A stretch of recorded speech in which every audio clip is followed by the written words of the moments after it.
So, welcome everybody. This is the 7th lecture.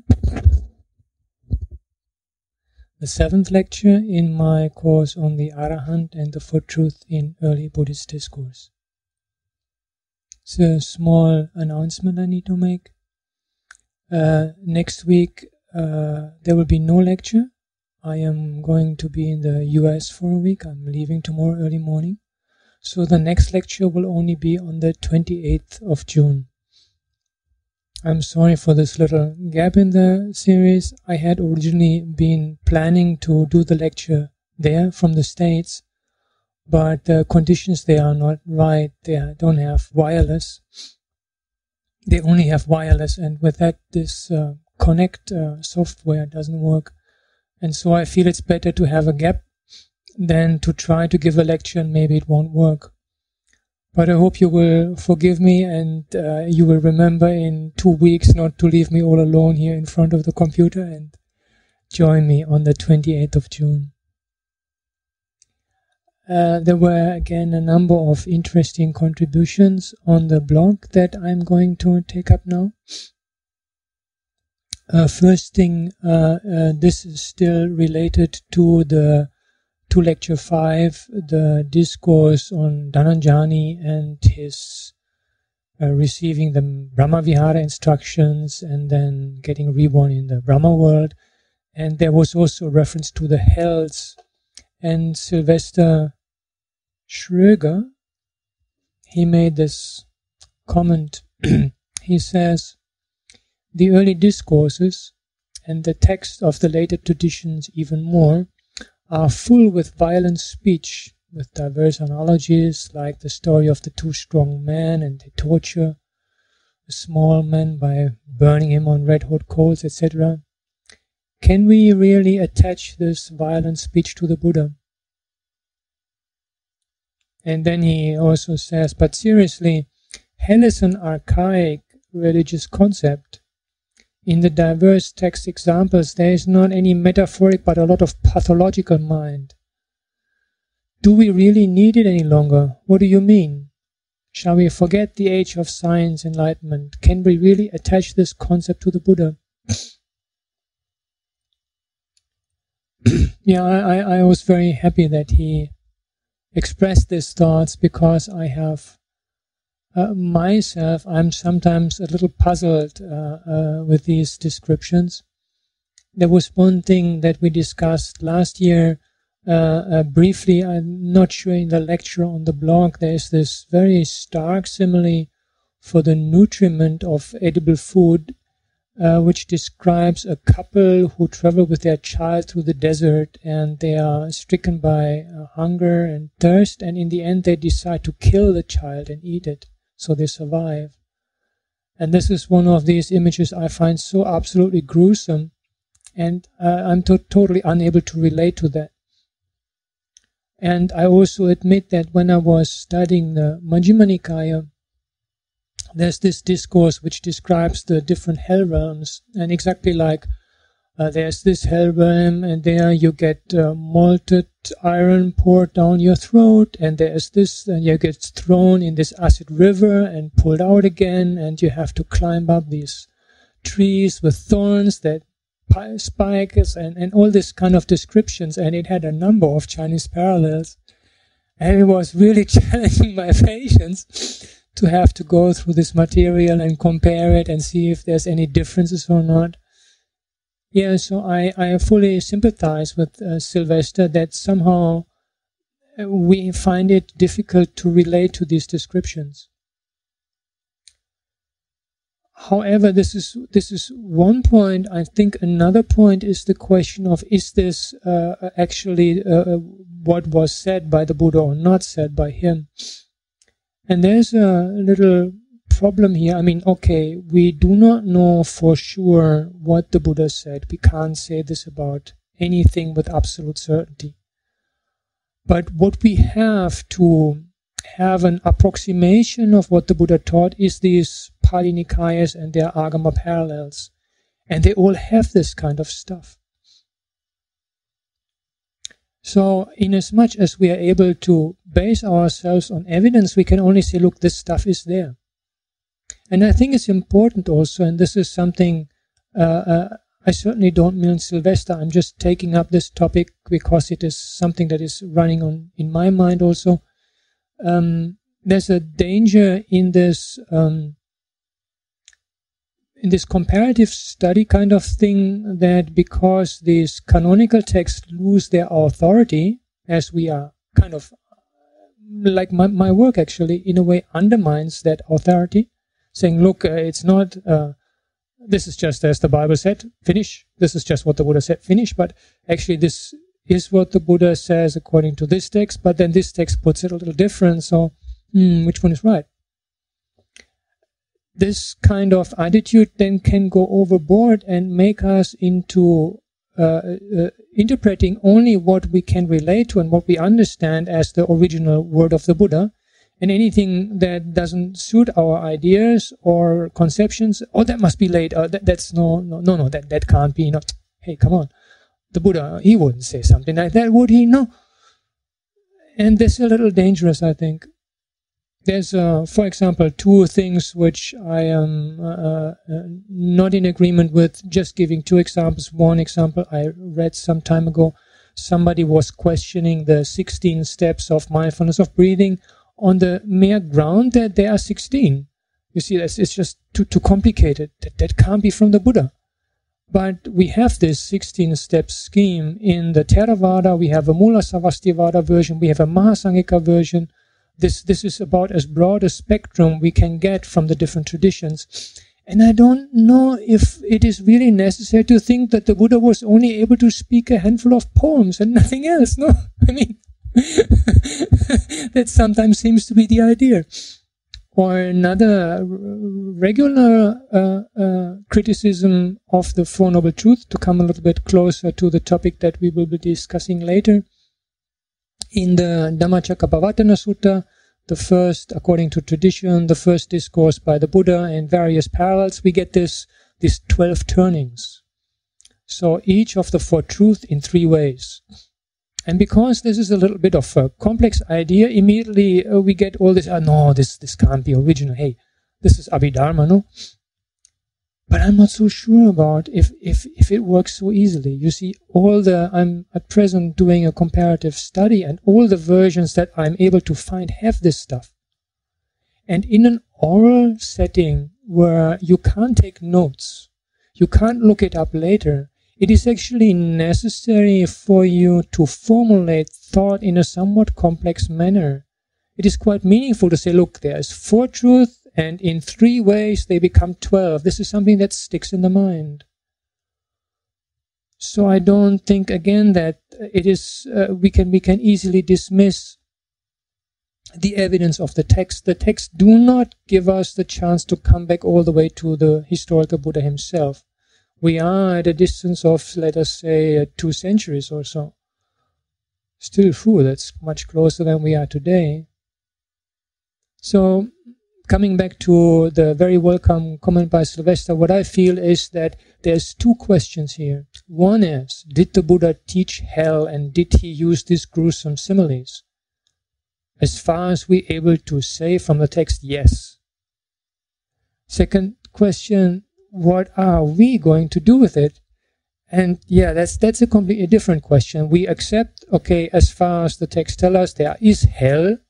There is this gruesome images of this poor fella being roasted on coal and all that. What do we do with it? And that's a different question then. And I think there's a lot of room. Like I just said, look, for me, hell doesn't mean anything. And there was a beautiful comment on the blog by Salvador Arvadas, who said that even heaven doesn't really mean anything for him. I thought that was really nice. But that's a different question. We should not, this is the point I want to make, we should distinguish between our attempt to try to understand the source material and then the way we deal with it. And yes, there is also a tradition, and then Rodolfo Rivas Molina had already pointed that out. Sometimes when we compare, we find that some of the very strong statements are only there in one tradition, not in the other. So there is some room for thinking, and I think this is particularly the case with negative statements about women, misogyny, where my own research has given me the impression that there's a tendency for this to become stronger in the course of time. And there's another point made by Giuliana Martini. She says that we should also keep in mind that the Buddhist hell is presented as a temporary condition and something that is the result of our intentional actions. I think that's also helpful. This is helping us to make sense of it. Yeah, this is what I wanted to say on hell. So if there's any comments, Sylvester.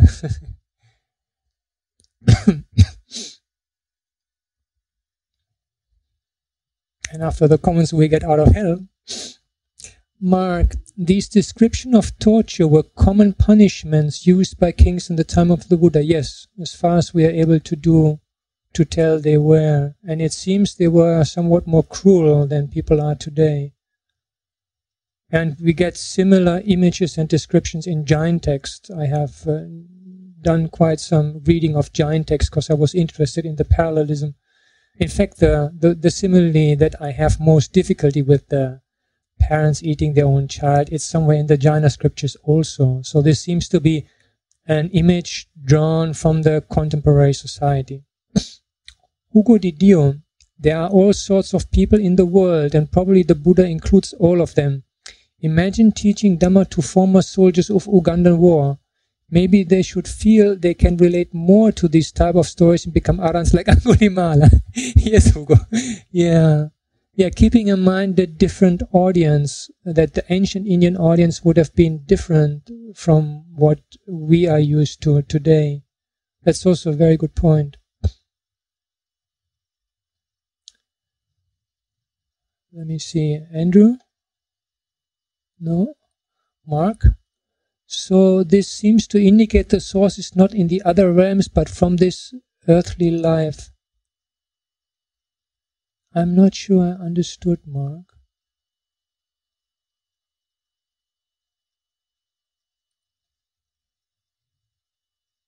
Yeah, I need help. I didn't understand. Can't help this silly monk, no?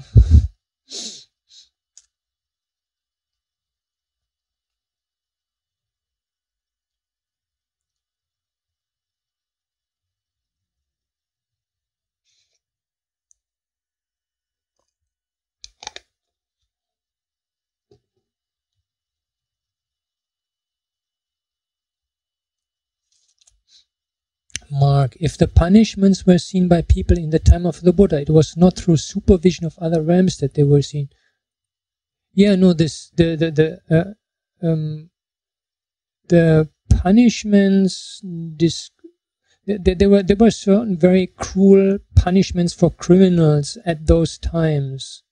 And this is, we get these descriptions like, for example, Majjhima Nikaya 13, I think, Mahadukkha Kanda Sutta. And so these would be projected onto the hell realms. And the hell realm descriptions we get in Buddhist texts are similar to what we get in Brahminical texts and in Jain texts. So I don't think we need to take the description of the hell realm as the Buddha's omniscient vision declaring how things really are. I hope I got you right this time.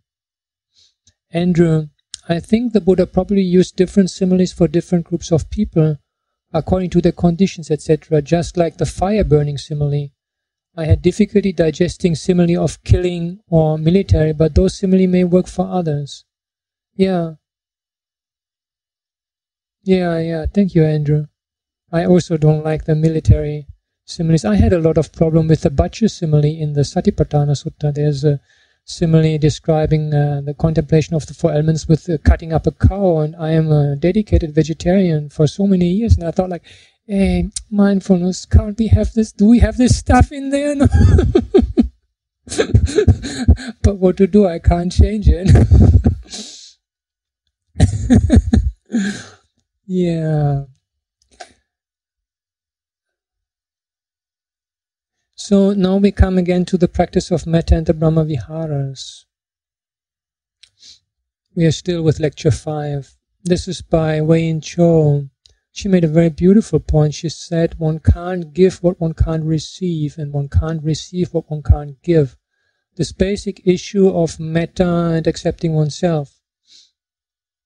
Yeah, and I just wanted to say that I believe that this boundless way of practicing metta is a solution to some degree, because it's effortless.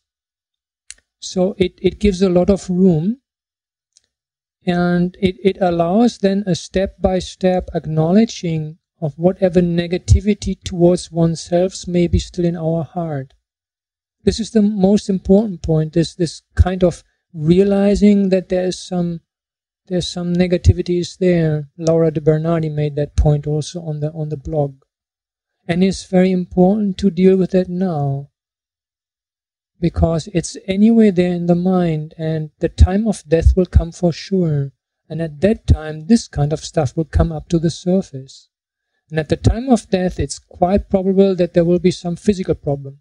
It's quite probable there will be some mental preoccupation with going towards something that one does not know, having to let go of a lot of things that one does not want to let go of. So it's really very useful to deal with the dark spots in the mind now, at a time when one is healthy and has the chance to do it gradually and doesn't have to take the whole stuff in one go. It's very important, I think, and this is one of the purposes of Buddhist meditation. So the boundless radiation of metta and the other Brahma Viharas is, as far as I can tell, an excellent way of first of all becoming aware that there is some negativity, because the metta doesn't really work, or one feels tired of it, or something is there. And at that point, one simply stays with that openness of the mind in this boundless radiation, which doesn't mean you have to force out the metta in all directions with a lot of strength, but just being open in all directions, that's all. Just like you open all the windows in the house, you don't start to let the wind blow. No need. You just open the windows and the wind will go and give fresh air in the house. So you just open up in all directions and be with that acknowledgement of that negativity, lack of appreciation of oneself, whatever it is, and allow the natural sunshine of metta to dissolve that step by step, very slowly, very gradually. And it's a little bit like, the image I like is like a bud that is touched by a flower that is going to be a flower. You can't force it open, no? That will just destroy it. You need the sun to touch that bud, and slowly, slowly it will open. And sometimes that bud may be in ice water. It's frozen. So you need a lot of time for the sun to solve that ice. Give it that time. Just let it be, and slowly, slowly it will open.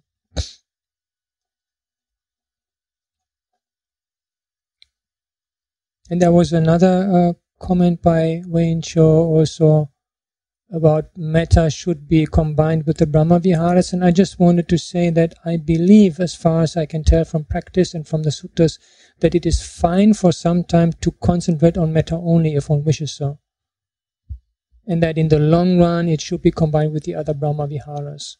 Whereas with compassion and sympathetic joy, I think it is important to, from the outset, to practice them in that context. But this is just my personal impression. Then there's another comment by Wei-Yin Cho. She says, does oneself need to have a strong sense of self to feel metta? And it's just this whole topic of not self and the Brahma Viharas, and there's sometimes this idea that in later terminology, emptiness and compassion are kind of incompatible, because emptiness means there's nothing, and how can you have compassion for nothing? Not self doesn't mean that there's nothing. Not self only means there is no unchanging self, but there is a self. a self in the sense of the conditioned, impermanent, changing five aggregates. They are there. It's not that nobody is talking to you. It's not that if I'm talking rubbish now, and you come after and complain, look, Anālayo said this and this, and I say, hey, no, you can't blame me. No self, nobody there. How? I didn't say this. No, rubbish. What I'm saying now, I'm responsible for. Even if in 5 minutes this Anālayo has changed, he is still conditionally related to the Anālayo who is talking now. And if Anālayo now is talking rubbish, I'm responsible for that. And it is possible for me to give metta, or for me to receive metta, because I'm there, I'm not nothing. So that I think that needs to be clearly understood. And Brahma Viharas, anyway, in the way I suggest, are not, they are relating to other beings, but not in this kind of identifying manner. This is my friend, I give metta to him.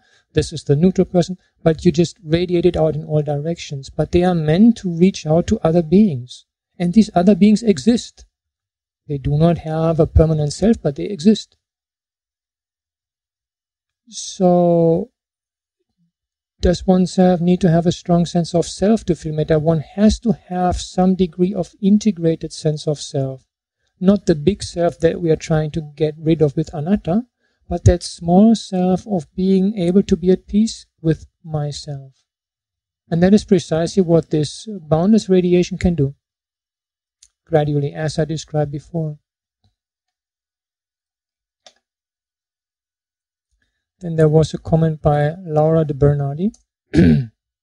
She says, I have a lot of problems excuse me, with the artificial generation of metta, as so much can go beneath the rada, as it were.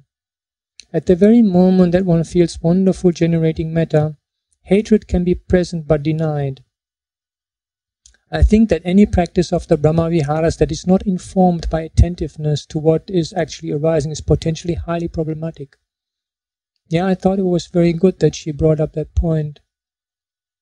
And that is, again, I'm just talking about my own experience. This is the problem I had when I was doing the commentarial way, because it allowed me a certain focus, and I was trying to focus, but I did not really need to genuinely open my heart. And so I was kind of saying to myself the formulas of metta meditation, but it was not really touching my heart. And underneath, all kind of things could have happened. But I feel with this radiation kind of thing, this openness, one will very soon come to know if there's anything underneath. And gradually, step by step, the practice will become less and less artificial, more and more genuine, because all is so open. And you're not forcing or interfering. You just try to have this basic attitude, and you open up. And then things come up. Then hatred comes up, or self-hatred, etc. And it's there, it's in the space, and you realize it, you see it's there. And you have an attitude of metta towards it. Very nice. Yeah, there's another thing on metta by Hedwig Kren. She says, in metta meditation there's most of the time, if not all the time, a lot of joy in me. And I cannot really say if this is part of the metta or mudita or just piti.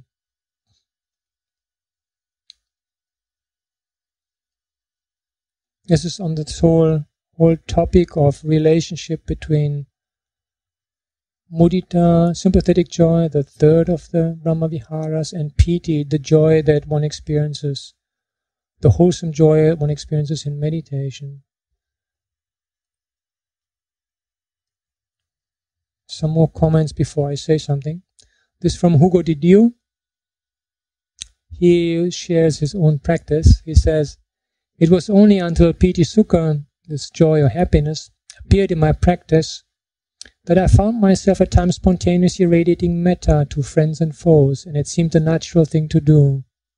Very beautiful. Nowadays, the experience is that only when the sitting goes deep enough and that joy calm shows up, my daily behavior will notoriously be affected. Traces of karuna and mudita at times will also be present during the daily activities, but as a result of one of those deep meditations.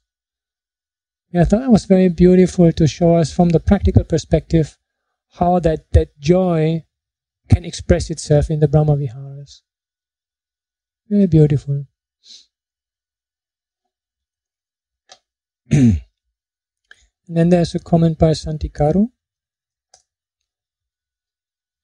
He says, when mind is well established in mudita, in sympathetic joy, there will be wholesome piti and sukha, that is joy and happiness, as there can be with breathing and other meditative experiences.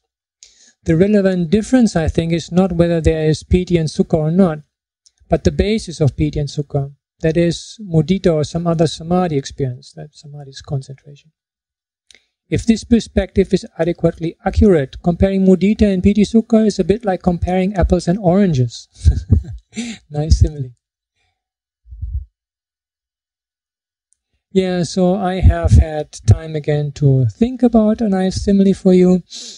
And yeah, my sun simile, Sauda Ardava said that this sun simile I gave last time for the Brahma Viharas didn't work for him because he is not so keen on sunlight and warmth, and he finds that rather unpleasant to think of the sun. So I'm sorry, I can't do much. This is always the problem with similes; they are limited. But I have another simile. Or maybe I first give, there's a simile also that Santikaru gives, an alternative simile that might work better for those who, like Sauda Ardavas, don't like this sun imagery so much. And he says the simile of a rain cloud. He says, it showers upon everyone without discrimination. And it can give a gentle shower or a downpour or even a thunderstorm as need may be. And rain cools and quenches thirst, moistens parched land and gives life. This captures, I think, an important element of compassion. It rejuvenates when there is the dryness of dukkha. Yeah, I just paste this in for you. That is, Santikaru is there offering us, he read it somewhere, he says, another simile for compassion for those of you who find my sun imagery doesn't work so well. But now, regarding sympathetic joy and joy in meditation, I have another of my ideas, and I want to start with the simile that we are getting in the suttas. I have it here on the blackboard. This is the simile for the experience of the second absorption. And the second absorption is, in a way, the peak of piti, of joy experiences. And so this experience is described in the following way. Just as a blue, red, or white lotus, being born in the water, and having come to full growth in the water, remains submerged in water, with every part of its roots, stem, flower, and leaves completely drenched and pervaded by water, with no part that is not pervaded by it. And then it continues in the same way, the meditator pervades his or her entire body with this piti sukha, this joy and happiness of the second absorption. So the image that I have is like if we now see the joy, piti, as a lotus flower that is underwater, then the mudita, the sympathetic joy, I would say is like one of these tropical trees totally covered with flowers. The whole tree is full of flowers, and you can, even from a distance, you can smell that almost intoxicating sweet scent of those flowers. And even the whole ground around the tree is covered by flowers. Some of the flowers have already fallen down. In fact, the whole ground is covered with flowers, but still you look up the tree and you wonder, where do they come from? It still seems so full with flowers. If you have been to the tropics, you know what I'm talking about. So the sympathetic joy would be like these flowers. If we compare one by one, the lotus is much bigger, and is because also of its symmetry, it's in a way more beautiful than a single flower from the tree. And that takes care of that aspect of the piti sometimes being more intensive, something that Juliana and Rosa said last time. But the lotus is in the water. We can't see it so well. Actually, we would have to put our head underwater to see it, and we can't smell it. But the flowers on that tree, they can be seen from far away. They can be smelled, and they're all over. They are not, and you can take them as many as you want, and they are still enough. This has this aspect of accessibility, of radiation that Mark brought up.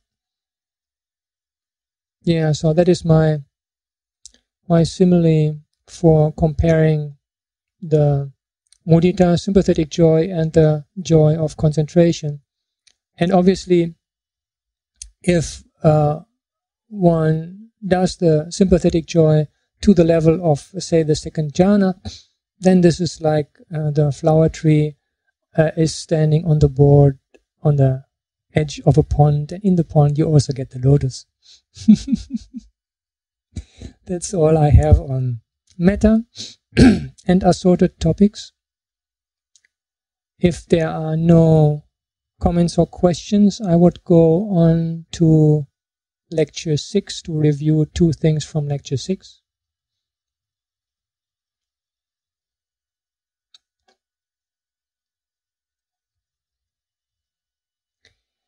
Hugdidio, I understand that Juliana mentioned that piti sukha can also be unwholesome. Could you comment on that? Well, joy in principle can also, it need not necessarily be of the wholesome type. The joy we are discussing here, what is the wholesome type? We were originally discussing a joy that arises in relation to tranquility meditation or insight meditation. And I think Juliana on the blog just wanted to broaden the context by saying that in principle, joy. I mean, I can also be happy if I don't like somebody and I hear he has problems, then I can also be happy about that. That will not be very wholesome. Just nothing else comes to my mind.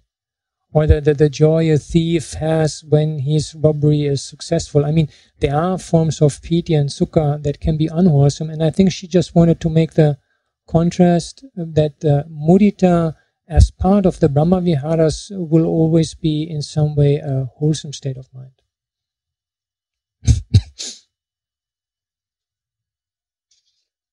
But I mean, Juliana is here, she can maybe reply herself.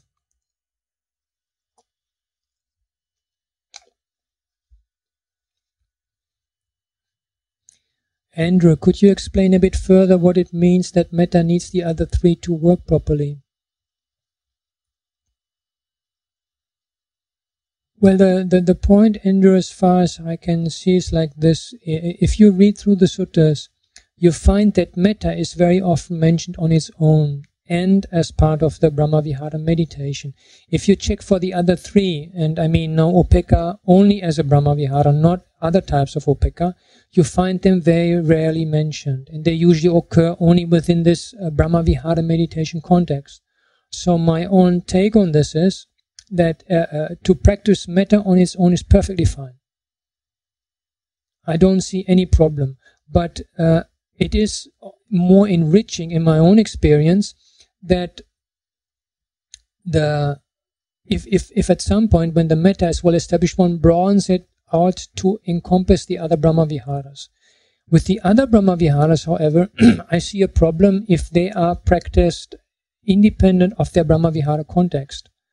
The problem with compassion is that if it is not balanced by metta on the one side and sympathetic joy on the other side, there is a tendency of having this I am the savior and the others are suffering, of having this, and that can involve some sort of a hierarchy, and that can lead to some degree of conceit or ego. And the problem of sympathetic joy practiced only on its own can lead to some sort of happy-go-lucky, come on, there's no problem, everything is fine, kind of thing. And upekkha, the equanimity on its own, it might lack that opening of the heart that comes to the earlier 3. Yeah. What you're saying, the metta is the metta is friendship, mitra. It does not in itself involve a hierarchy. The karuna, because I am looking at those who are usually in a worse position than myself, does not need, but can involve a looking down. Like Mark was saying, Avalokiteshvara, the one who looks down, kind of. And the sympathetic joy is particularly powerful when it is done towards those where I feel envy or jealousy, and these are usually those who are in some way better off than myself. So without wanting to fix these two into only down, only up, they have these tendencies. This kind of the way how they express themselves in relationship to others. And within the whole context, it balances out perfectly. There's the metta, which is open in any direction. There's a stronger emphasis towards who are below me, lesser well off. There's a stronger emphasis towards those who are better off than me. And then there is the final stepping back, staying with an open heart. So if you do all four together, it's a very meaningful dynamics, and it really balances off nicely, explores different aspects, and sets you up well for dealing with people when you come out of the meditation. But the metta as itself, as it does not have either this up or down kind of thing, it's fine to work just with metta alone. The first thing is to work with metta and get that really established and work through all these resistances that might be within, that what Wayne-Cho was saying, and also to get out of the artificial that can be there, or the tiring aspects that can be there. And when it becomes like this and really strong, then it's nice to balance it off by bringing in the other three. It will naturally come. There's a feeling of resistance, so you just keep smiling, sunshine, etc. And after some time, you feel the resistance is gone and the black spots are gone, and it feels fine. And when you get established in that, after some time you get this like, what's next now? kind of. And that's precisely the time when it's nice to open it up to the other Brahma Viharas.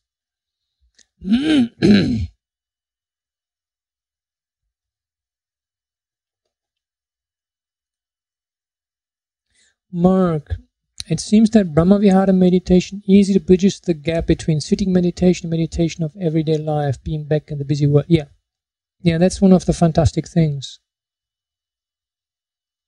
That it really, and you feel the outcome. Hukdedio was describing it so beautifully. He gets the joy in the practice, and then it expresses itself by having more metta and karuna in everyday life. Yeah, it's a really nice way of bridging, and it pays off immediately. Sometimes especially in the samatha area, you may advance, but then find it more difficult to relate to the outside world, because you feel like I just want to be on the cushion, leave me alone. Whereas with this one, there's immediately that aspect. And even I find my personal experience in actual practice, it's easier to relate to outside world. Because before I was using another practice that was to develop my concentration, and so whenever there's outside noise, I would get distracted, and that was a disturbance of my meditation. You see, already the terminology tells you a lot, no? Disturbing my meditation. But with the metta thing, I learned that if there's a sound, like last week they were doing some construction work here, and they were making a lot of noise, and I can simply have metta for the sound. It might not be that deeply concentrated metta that radiates into all universes, but it's still metta. Nobody can distract it. Nobody can disturb it.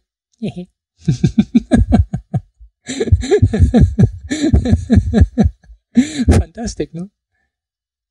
Nobody can disturb that practice unless you do it yourself. Very powerful.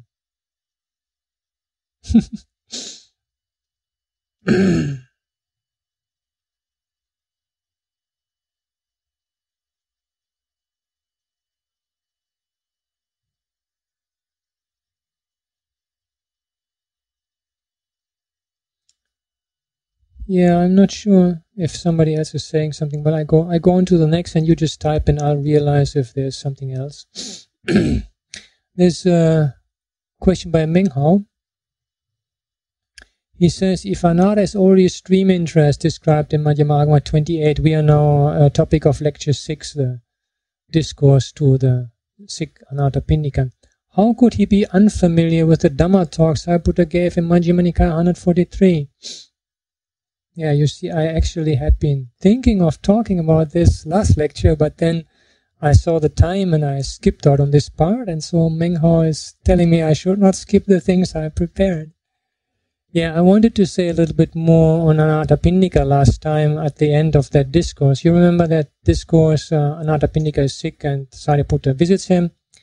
And at the end I said the Madhyama-āgama version goes on for a long, long time by giving various stories in relation to Anathapindika which are not found in the Pali version. And I said they're probably a later edition. But I just wanted to say something more about this particular passage that Menghao has brought up. And I was also puzzled by that. And there's a similar passage, we will just soon come to that in the Chinese Agama parallel. And I, for the sake of writing a paper on this topic, I did a research on how Anathapindika appears in other discourses.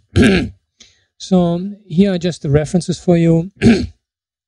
We have one very rare occasion where he actually asks a question, and he asks about giving. Who are the worthy recipients of gift that to whom dana should be given?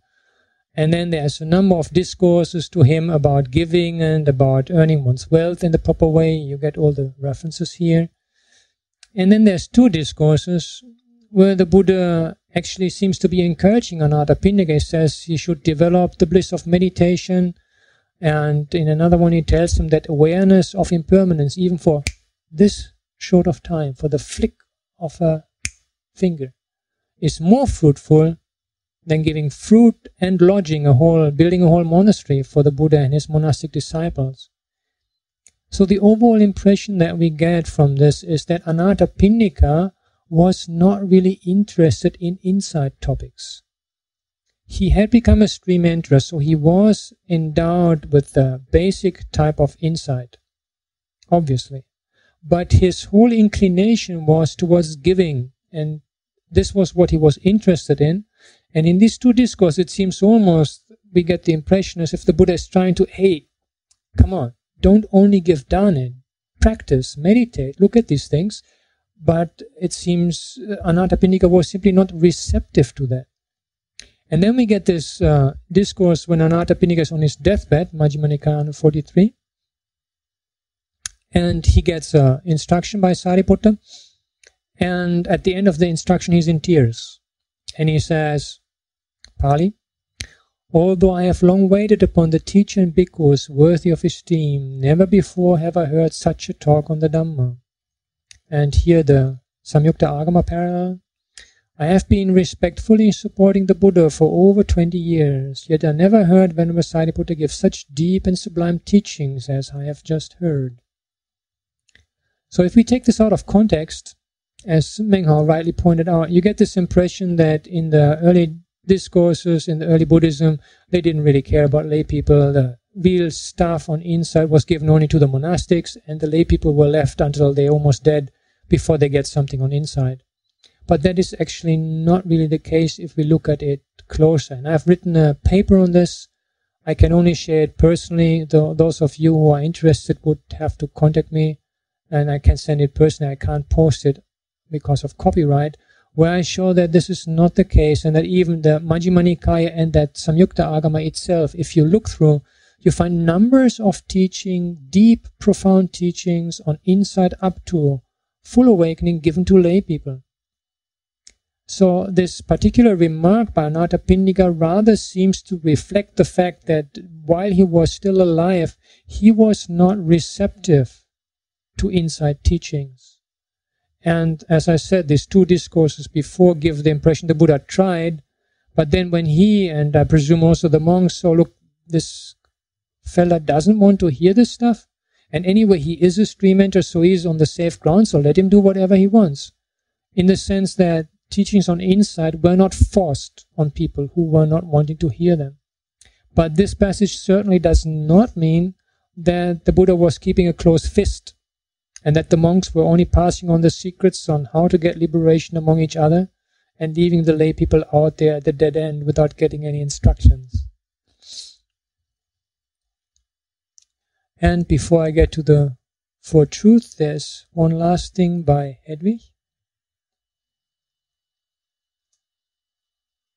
Hedwig Kren was asking, is the stream mentor in just this moment of stream entry free of the underlying tendencies of lust, hate and delusion when he or she is witnessing Nibbana at this moment? This is a very interesting comment, and I just wanted to briefly comment on that. There are different perspectives in the suttas and in the commentaries. You see, with the commentary tradition, there comes this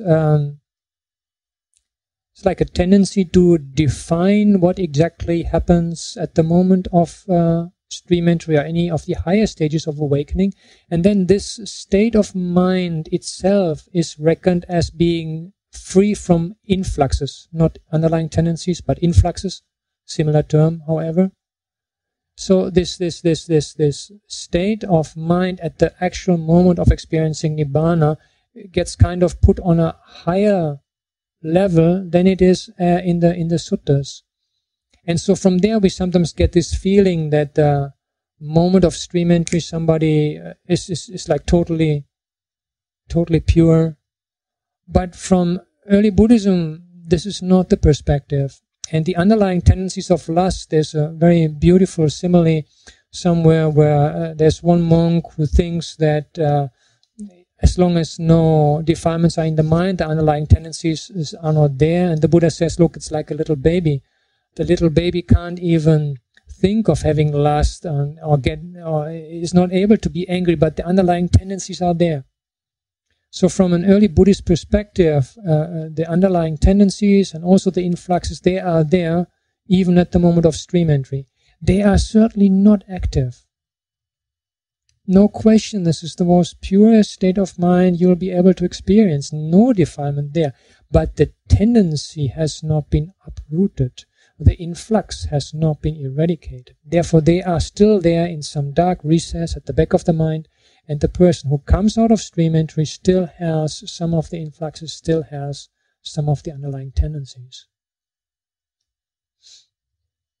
Yeah, that was the things from the blog that I wanted to take up. Lisa Fankot, I saw you writing in between, but there's nothing on the board. So I think I simply continue. There it is, Lisa. Sorry for the delay. I just wanted to add that if we are talking about direction, then we could consider upekkha in this way, perhaps up over, iksh, to look. Climbing the mountain, looking above or over the whole situation without discrimination in one direction or another. Very nice. Yeah. Yeah, that meets precisely my feeling that with the upekkha I have there's no sense of direction anymore. I was always thinking of it just because I'm kind of stepping back in a way. I'm kind of moving from the foreground of the situation to its background, being open to it but no longer involved. Whereas with the others, in some way or other, I'm more in the foreground, I'm more involved. Yeah. Very nice, thank you. So now we come to the Four Noble Truths.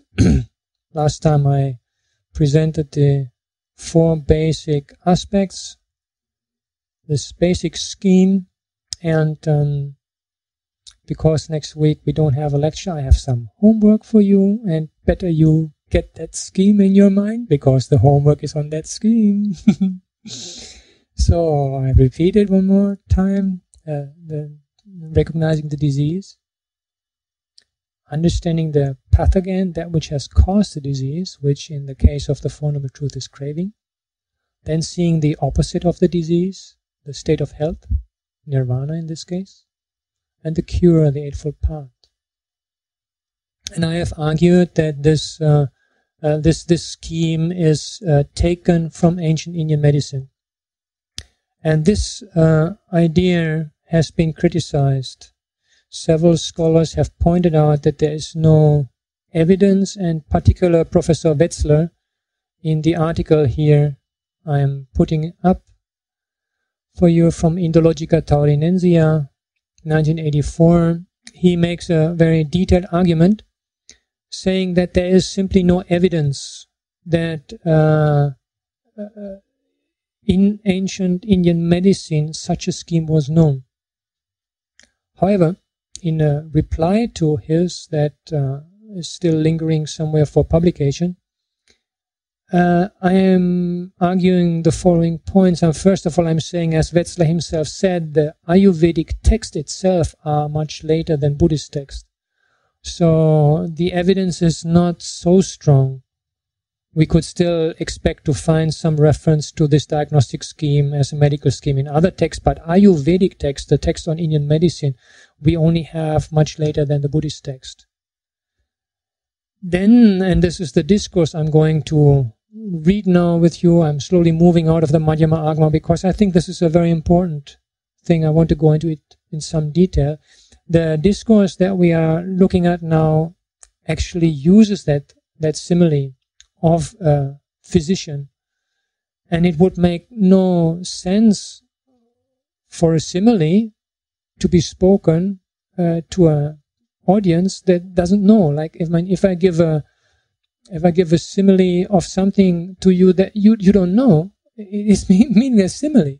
So by the fact that I am giving the simile of the sun and the full moon, or the lotus and the tree with flowers, anybody from the outside can draw the conclusion, well, at that time they must have had lotuses and trees with flowers, and there must have been a sun and a full moon. I mean, it's a little silly, but just to make that point. So what I think is that this medical diagnostic scheme, it is quite possible that this was just known at the popular level, and that because of that it has not found entry into the Vedic text. And so this is the discourse, my translation. We are in the Samyukta-āgama. You get the reference up there. Thus have I heard.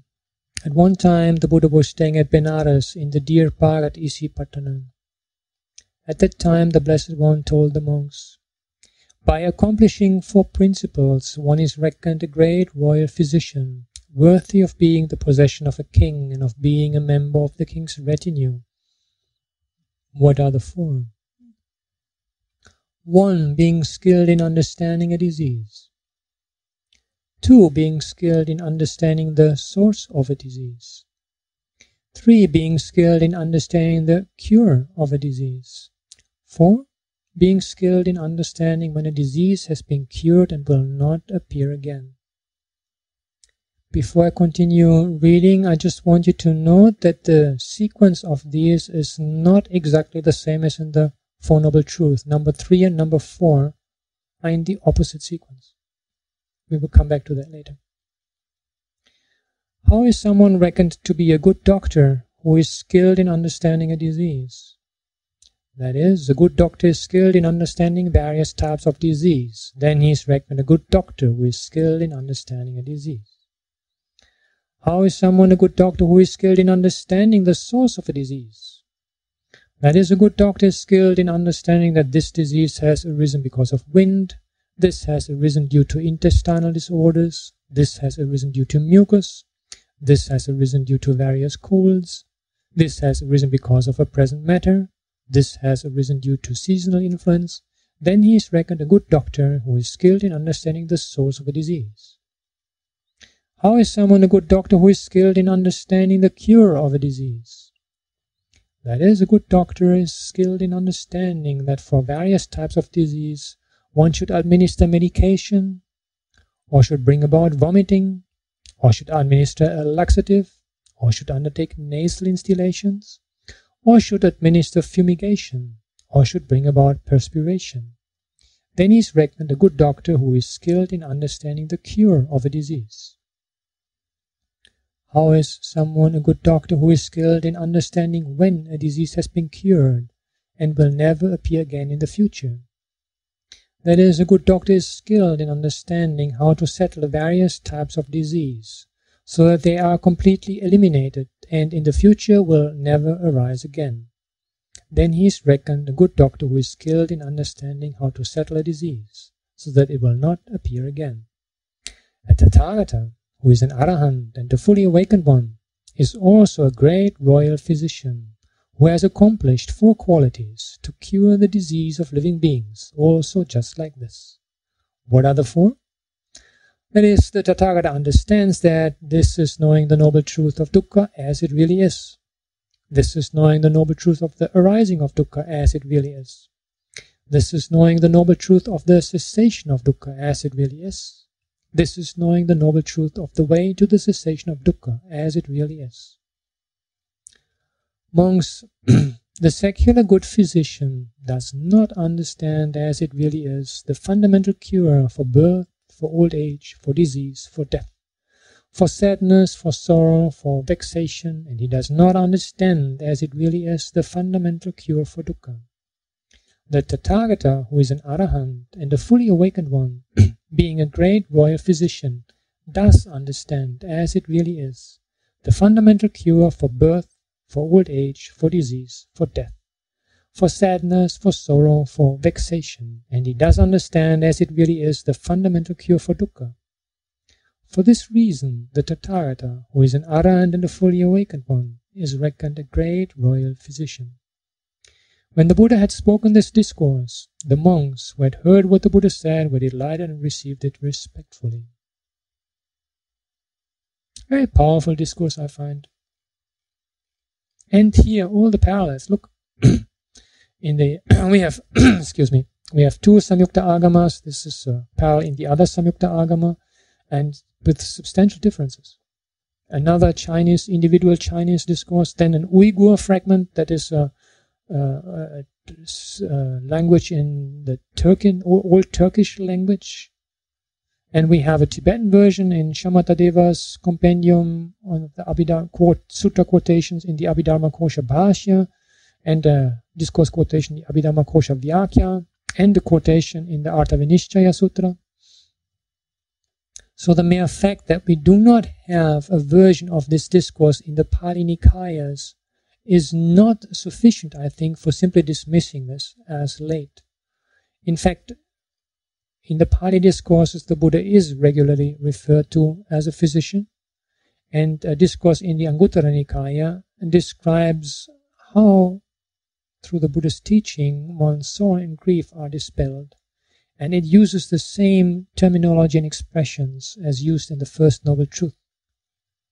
And this dispelling is then illustrated with the example of being quickly relieved from a disease by a skilled doctor. So clearly this image of the Buddha being like a doctor is at the background of this discourse. It's only that the explicit correlation is not found in the Pali discourses, but it is found in the Vimuttimagga and in the Visuddhimagga. I am not going to read this all for you now. I just leave it there on the board. So I think that this is one of those cases where I feel that even though the discourse is not found in the Pali Nikayas, this is a problem of oral transmission. Some things might have gone lost. To me, this discourse I just read to you looks very early. It makes a lot of sense. It fits in with the ideas found elsewhere in the discourses. We have at least 2 distinct transmission lineages of this discourse where there are substantial differences. I have compared them. And the interesting thing to which I drew your attention when we were reading it is that the medical scheme differs from the Four Noble Truths. It has the state of being cured as its third, as its fourth. And in the Four Noble Truths, it's the third. As nirvana comes first, and then that which leads to nirvana. In the medical scheme, it's the opposite. First there comes the medicine, and last is the doctor knows that the patient is cured and the disease will not come again. This variation, to my mind, only makes sense if I assume that some such diagnostical scheme was already there in ancient India, and on purpose the Buddhist tradition changed that order because it wants to have that consistent pattern of recognizing something and then looking at its conditionality. Recognizing something and then looking at its conditionality.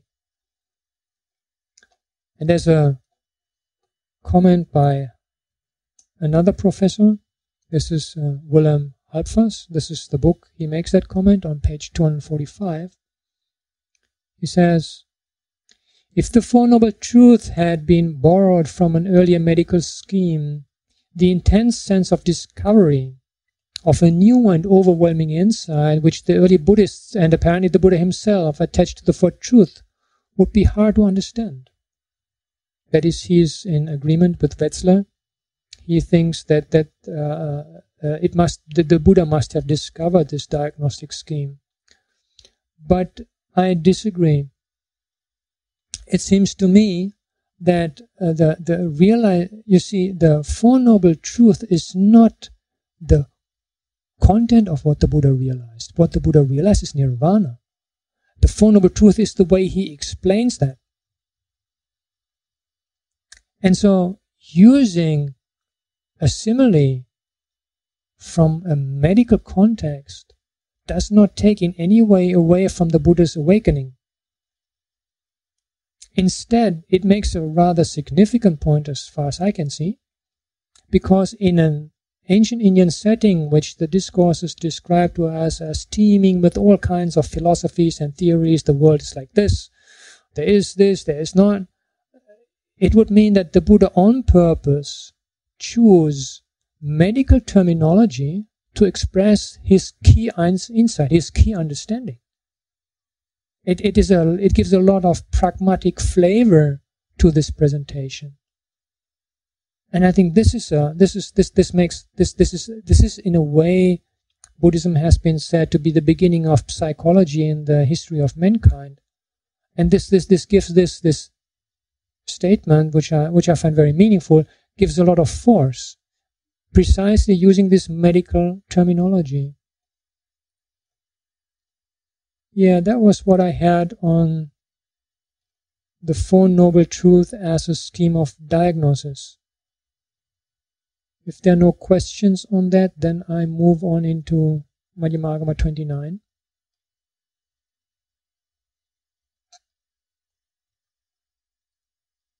We are now going to see this diagnostic scheme used for different aspects, mainly regarding to dependent arising. You remember the two were discussing, Sariputta and Mahakotthita. In the parallel versions, the role of who asks the question, who gives the answers is different. And the question they have is how somebody acquires right view and has unwavering pure confidence in the Dharma, arrives at the true Dharma. Expressions that clearly indicate, if we search them in other contexts, that clearly indicate that the question is one of attaining stream entry. So the number 3 reply we get is that somebody knows the influxes or attains asavas, the arising, their cessation, and the path to their cessation.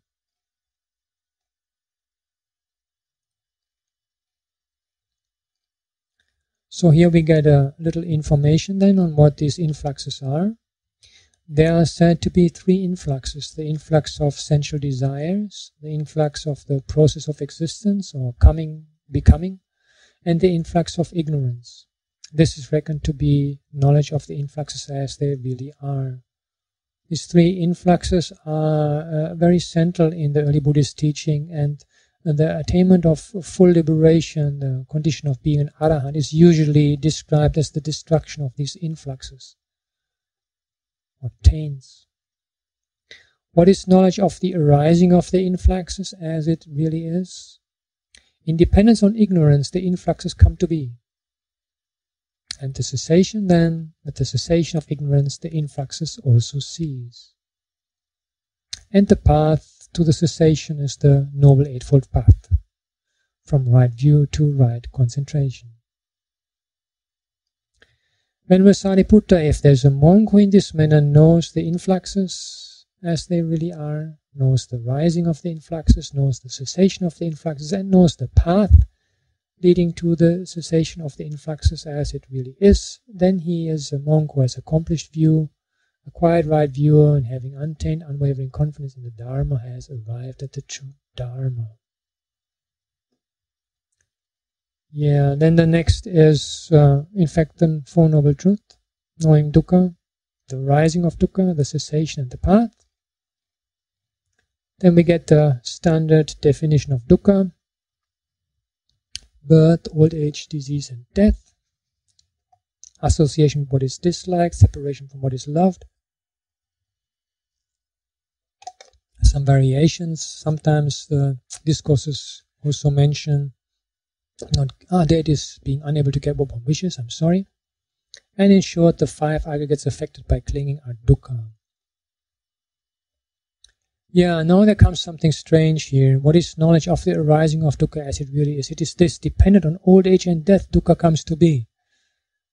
While I think that old age and death do cause the rising of dukkha for most of us, this is an unusual presentation, and in all other versions it's always craving. So there, I think we have a case of problem in oral transmission. I think the Madhyama-āgama recitation at some point, there's something has gone wrong in the transmission. Old age and death are usually the final result of the whole change, not what causes dukkha.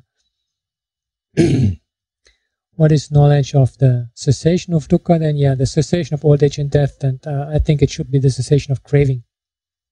And we get the Noble Eightfold Path as the path that leads to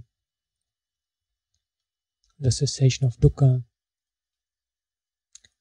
Yeah, and then this transmission error brings me to one point I have been asked to comment on, that dukkha is the cause of the arising of craving.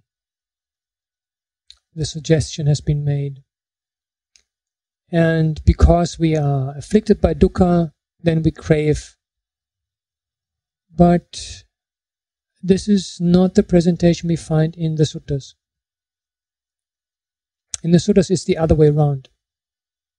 Craving is the condition for dukkha. So while it is so that sometimes dukkha may lead to craving, sometimes it may lead in a quite different direction. There is the Upanisa Sutta that Venerable Kongmu has already been mentioning on the web, on the blog. So it begins very normally with the links of dependent arising, ignorance, formation, consciousness, feeling, craving, clinging, becoming. And from dukkha it leads off in a completely different direction. See, there comes faith, joy, delight, tranquility, happiness, concentration, knowledge and vision, disenchantment, dispassion, liberation, knowledge of the destruction of the influxes. So clearly here dukkha is not the condition for craving. Much rather it is the condition for the rising of faith that then leads on to practicing the path. Very beautiful discourse.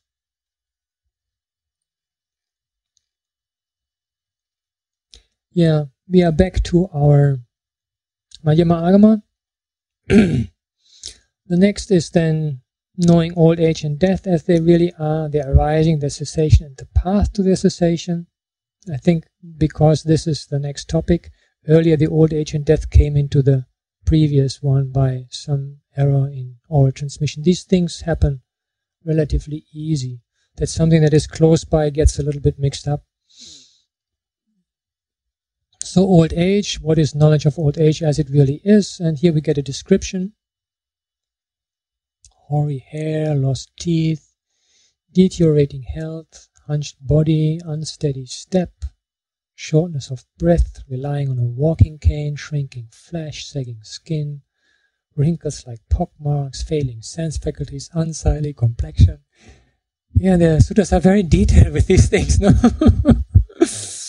Yeah, knowledge of death is then all living beings in their various forms are subject to the ending of life, the impermanence, death, dissolution, extinction, breaking up of their life, the stopping of their vital force.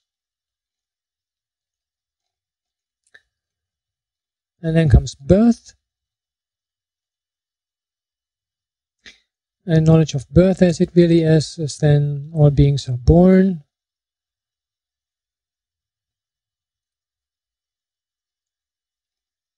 Then comes becoming, bhava. And here we get the definition of what kinds of becomings there are.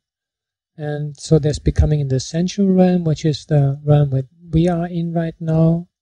And in the form realm, this is the experience, the realms, the Brahma worlds that according to Buddhist cosmology correspond to the experience of the absorptions.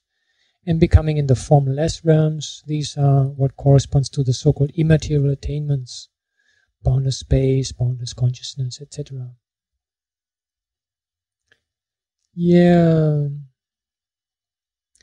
Now here comes something that I would like to comment on. He knows clinging as it really is, the rising of clinging, the cessation of clinging, the path to the cessation of clinging. What is clinging? Knowledge of clinging as it really is. There are 4 kinds of clinging. Clinging to sensual desires, clinging to precepts, clinging to views, clinging to a self. This is a difference with the Pali version. The Pali version, I hope you have read it. It works similarly through all these links of dependent arising, and each link we get this 4-fold diagnostic scheme of the Four Truths. And then we always get some more explanations of what this term actually means. And in the Pali versions, instead the word is clinging to a doctrine of self, or to Attavad Upadana, a Vada, a philosophy, a doctrine. And there is a little problem with this terminology, because the doctrine of a self, the affirming that there is a self, is something that is already gone with a stream enterer. And a stream enterer would also no longer cling to, well, let me go here through the 4 from top to bottom. So clinging to sensual desires we'll leave aside for the moment. Clinging to precepts, the Pali version actually gives that a little bit more precise, dogmatic adherence to rules and observances. The idea is that one sticks to certain forms of perhaps ritualized behavior that one believes is absolutely essential and bring about awakening on its own. This does not mean that one thinks that one can get awakened without morality. It's just that this sticking on to doing it in a particular certain way, like I have to do like this in the morning and get up and bow down in this direction and then incense and this, and unless I do that I won't get awakened. Something of that type. This is also gone with stream entry. A stream enterer, he or she has experienced nirvana, has experienced stream enter, and knows for sure what led there, namely the practice of meditation and letting go. And clinging to views here has a negative connotation. Clinging to views in the sense of philosophical concepts that somehow involve a self or affirming eternity are also gone. So 1, 2, 3, if we speak 2, 3, 4, let me put it like this. 2, 3, 4, if the last one we use the Pali version, Attavadupadana, are gone with stream entry. Sensual desires are gone with non-return. This would mean a non-return has already eradicated all types of clinging. This is not the case. In fact, several discourses explicitly speak of the remainder of clinging that is left in a non-returner. And this clinging is precisely clinging to a sense of I, to a sense of self. Even though the stream enterer he or she has understood that there is no permanent self, there is still that tendency to identify with things, to feel the aura of the appropriating things, this asmimana, this conceit, I am this, or this is mine. There's a very beautiful simile in the Khemaka Sutta. Here's the reference. Excuse me. There's a discussion between the monks, and then one of them gives the example. He says, somebody who has attained non-return, the 3rd stage of awakening, he or she clearly knows there's no self, no question, but that tendency to latch onto a sense of self is still there. And it's similar to a dirty cloth that has been cleaned. And now it has been rinsed in the water, so it's clean, but there's still the smell of the salt and the cow dung used for washing around it. And so it needs to be put into some basket with perfumes or fragrances to get rid of that smell. So the process of purification from this notion of selfhood is only comes to its completion when this dirty piece of cloth has put in the perfumed casket and the last remnant of smell is also gone. So the situation with the Chinese version makes this much easier for us because it's speaking of clinging to a self, and we should put in bracket obviously to a notion of self, as there is no permanent self in existence. Obviously it doesn't mean to cling to something that is not there, but to the notion of it. Clinging to ideas of a self is then something that gets only eradicated with arahantship. And so we would, if I go again through these four here, clinging to sensual desires would be gone with non-return, clinging to precepts dogmatically with stream entry, clinging to views with stream entry, and clinging to a self then only with arahantship. That is one of these interesting small differences which kind of help to, there I have it, attavadupadana is the Pali word. Yeah, and here I have a quote from Jnanatiloka. He has already pointed out, he obviously at his time, he didn't know about the Chinese Agama versions, but he already pointed out that traditional fourfold division of clinging is not quite satisfactory, since this would imply that the Anagami is entirely free from the four kinds of upadana, the four kinds of clinging. There are no questions to this. I move on to the next.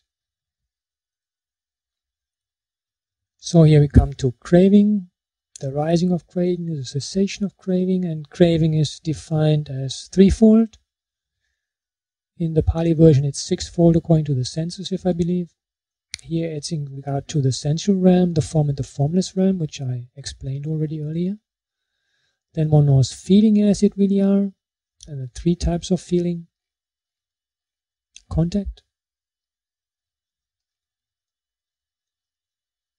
pleasant contact, unpleasant contact, and neither pleasant nor pleasant, unpleasant nor pleasant contact, neutral contact.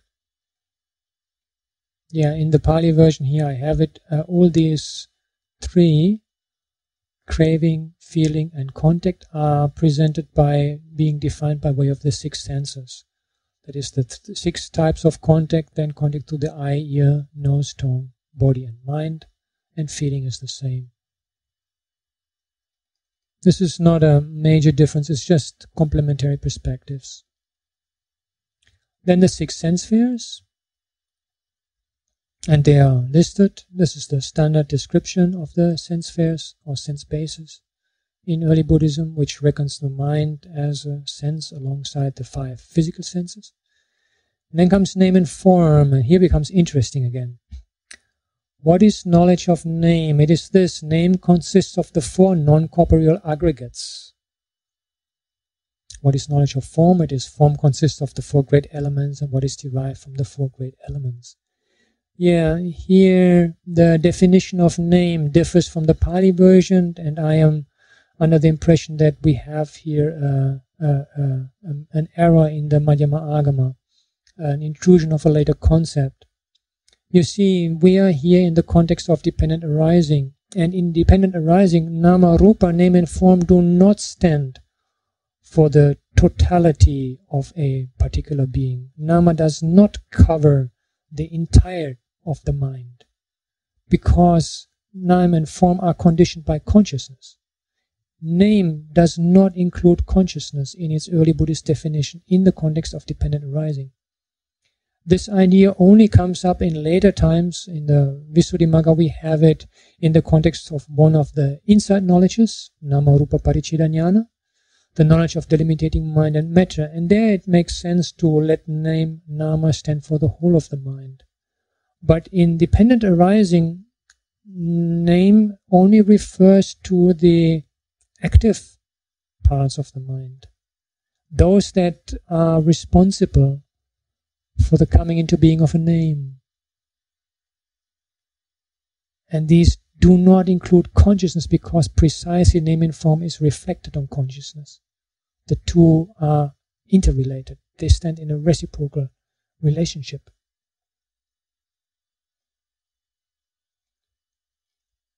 There's a very beautiful example provided by Bhikkhu Nyanananda.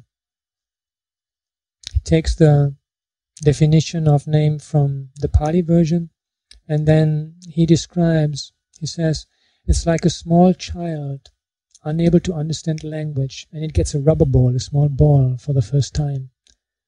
So it smells it, and it feels it, and maybe tries to bite it just to see, and then rolls it a little bit around. And finally it understands, oh, it's something to play with. It's a toy. And here I continue with his explanation, that is from his Nibbana talk. From Venerable Nyanananda's Nibbana talk, he says, the child has recognized the rubber ball by those factors included under name and Nama-rupa, namely feeling, perception, intention, contact, and attention. This shows that the definition of Nama takes us back to the most fundamental notion of name, to something like its prototype. So the original sense of Nama or name is feeling, perception, intention, contact, and attention. What we do with things that we experience, what we do with them mentally, our way of processing them. And all this processing is experienced by consciousness. And the Madhyama-āgama version, for some reason, has lost this sense and instead identifies it with all four aggregates, that is feeling, perception, formation, and consciousness, and thereby includes consciousness. And this is wrong. This must be a later intrusion of a later idea into the discourse. Here I have again the definition of Nama from the Pali version.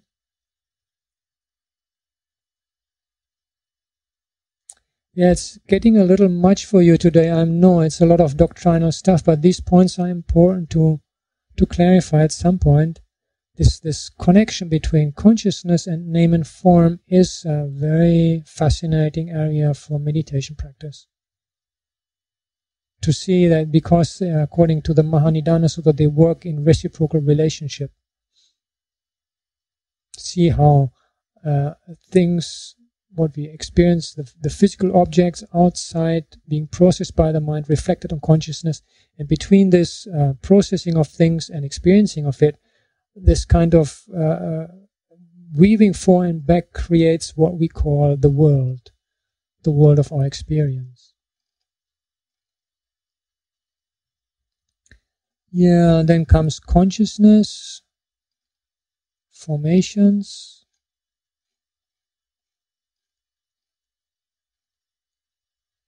yeah, I think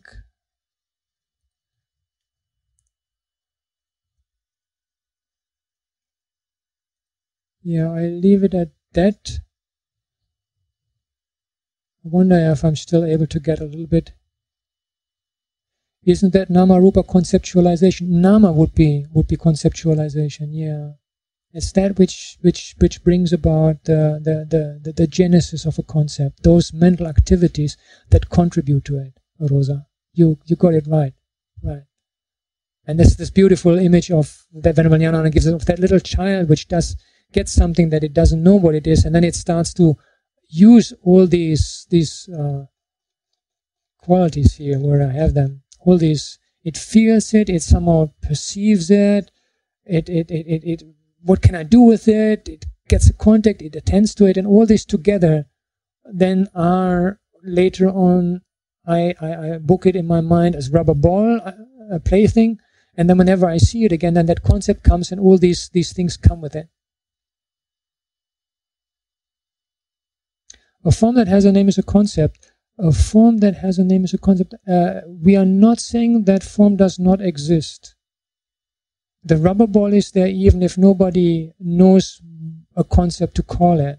The rubber ball was there for the little child already before it started to do anything with it. We are trying to find that middle way. Okay, good. Yeah, I just thought to clarify that middle way between the realism and idealism. Early Buddhism cuts that middle path where things do exist independent of our cognizing of them, because some later traditions say this is not so. Everything is just produced by the mind.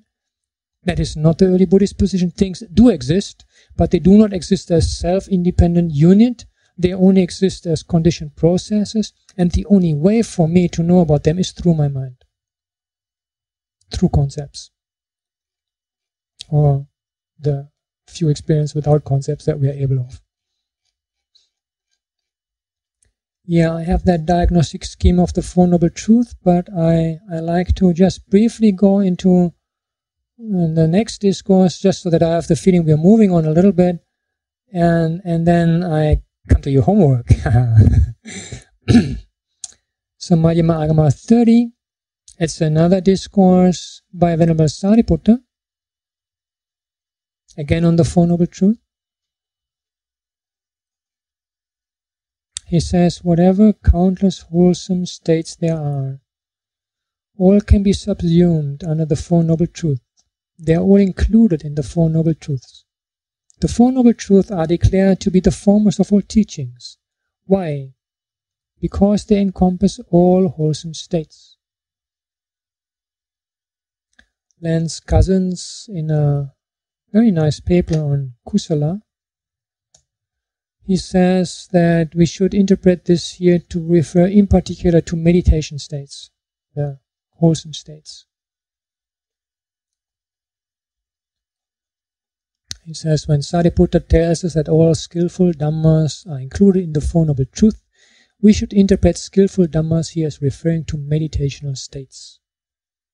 He's a meditator and scholar, so. Then there's Venerable Nyanaponika, a whole little wheel on this discourse, the elephant footprints, and he says, the Four Noble Truths comprise all that is beneficial, all that is truly worth knowing and following after. Again, these two spotlights on the centrality. And then here Venerable Sariputta with the simile. Venerable friends, it is just as the elephant's footprint is foremost among the footprints of all animals, because it is the greatest, the largest. So too, Venerable friends, the countless wholesome states are all subsumed under the Four Noble Truths. They are all included in the Four Noble Truths. The Four Noble Truths are declared to be the foremost of all teaching. What are the four? The Noble Truth of Dukkha, the arising of Dukkha, the cessation of Dukkha, and the Noble Truth of the path leading to the cessation of Dukkha. Yeah, I think I stop at this point and we pick it up in 2 weeks' time, because I still have to give you your homework. No, he's giving us homework. Oh.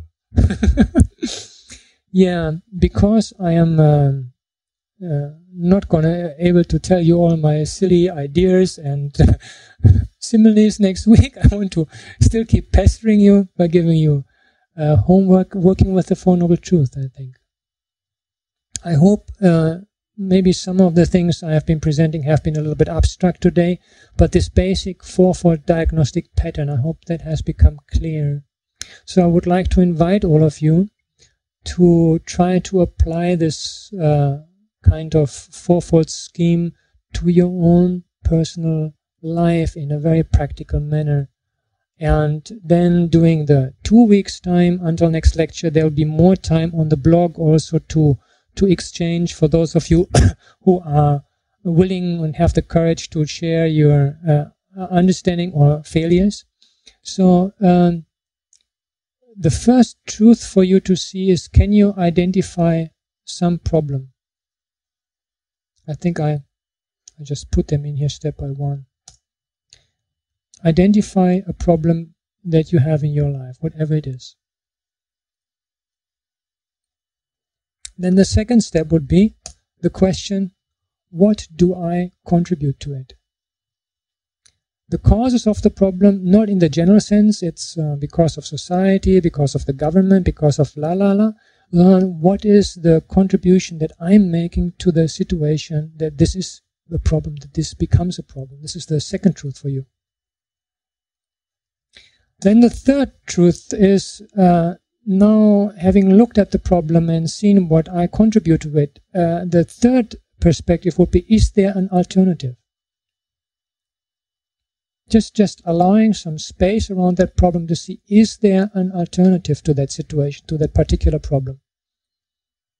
And then the fourth, you might be guessing it already. What steps do I need to take for this alternative to work? So again, first truth for you, homework. Identify some problem in your life. Second, question. Honestly, sincerely, just between you and you. No need to tell anybody. What do I contribute to it? What is the part that I play for this to keep on being a problem? And then the third one, stepping out of the situation a little bit. Is there an alternative? Does it have to be like this? Does this problem have to continue and continue and continue? Is there no way out, or is there an alternative?